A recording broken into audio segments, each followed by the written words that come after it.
সালামু আলাইকুম সুপ্রিয় দর্শক মণ্ডলী। সকালবেলা ঘুম থেকে উঠে দেখি আমাদের এই গরুটার জরায়ু বের হয়ে গেছে। এখন এরপর থেকে আমরা ডাক্তারকে ডেকে নিয়ে এসেছি। এখন দেখি আমাদের এই ভাই কিভাবে কি করে। এই যে একটা পানিতে উনি পটাশিয়াম পাউডার মিক্স করতেছে যাতে এটাকে জীবাণুনাশক করা হয়। জীবাণু যদি থাকে এটাকে পরিষ্কার করবে।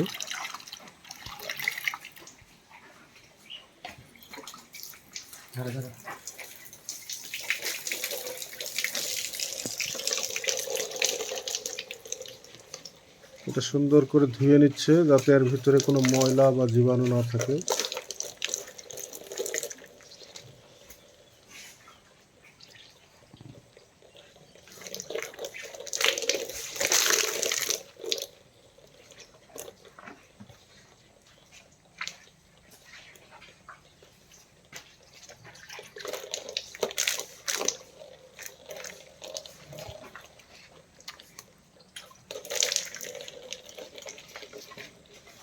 সকলে দোয়া করবেন আমাদের গরুটা যেন অতি দ্রুত সুস্থ হয়ে যায়।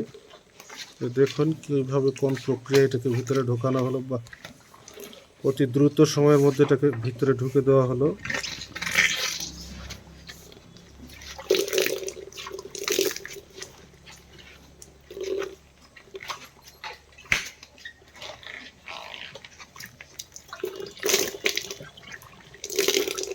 ভিতর পর্যন্ত একবার ওয়াশ করে দেওয়া হচ্ছে যাতে ভিতরেও কোনো ময়লা না থাকে।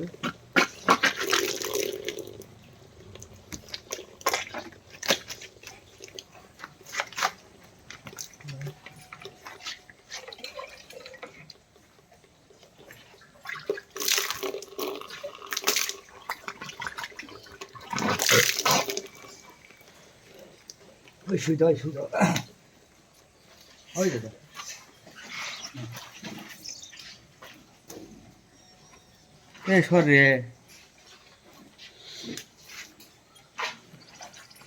এদের যারা ভালো ধরবি না তুই নাম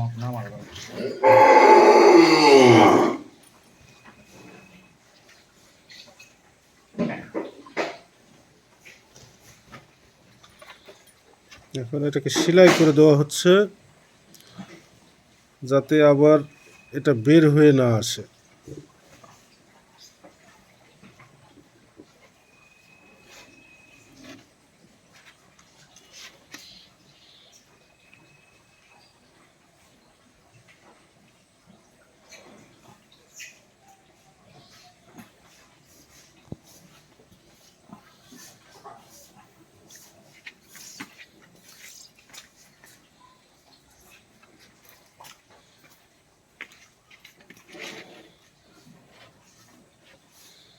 চামড়াটা খুব মোটা হওয়ার কারণে সেলাই করার যে সুই এটা স্লিপ করতেছে, এই জন্য ভাই একটা পরিষ্কার গামছা দিয়ে এটাকে ধরে নিচ্ছে। আপনারা দেখুন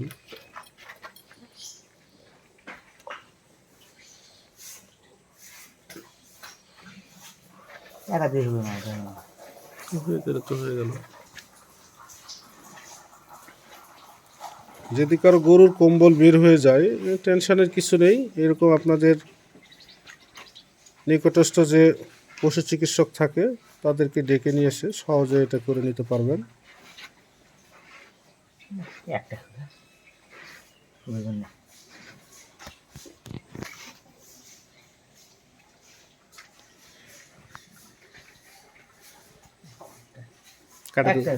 কাটে দাও ব্লেড দাও।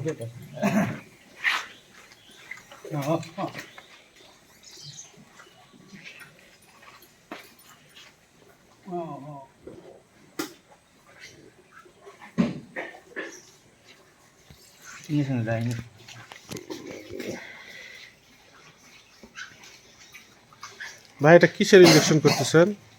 ভাই পিন দিচ্ছে গরু রোগের কারণে পিন দিচ্ছে, পিনটার জন্য ইনজেকশন দেওয়া হচ্ছে। মানে এটা দিলে আর গরুটা মানে ভিতর থেকে প্রেসার দিবে না যাতে বের না হয়ে আসে। মানে আমরা যেটা বাংলা ভাষায় বলি মানে কুম্বল মানে কম্বল বের হয়, এটা দিলে আর ভবিষ্যতে বের হওয়ার সম্ভাবনা থাকবে না। এটা কি ওষুধ দিলেন ভাই? এসপা দিলাম, আর্টিভেট দিলাম, আর ওই অ্যান্টিস্টামিন দিলাম।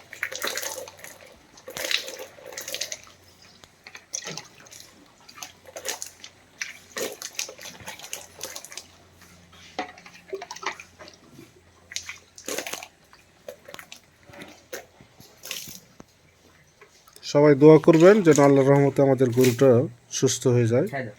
আর আপনাদের কারো গরুর যদি এরকম সমস্যা হয় তাহলে এভাবে ট্রিটমেন্ট নেবেন, ইনশাআল্লাহ গরুটা পুরোপুরি সুস্থ হয়ে যাবে।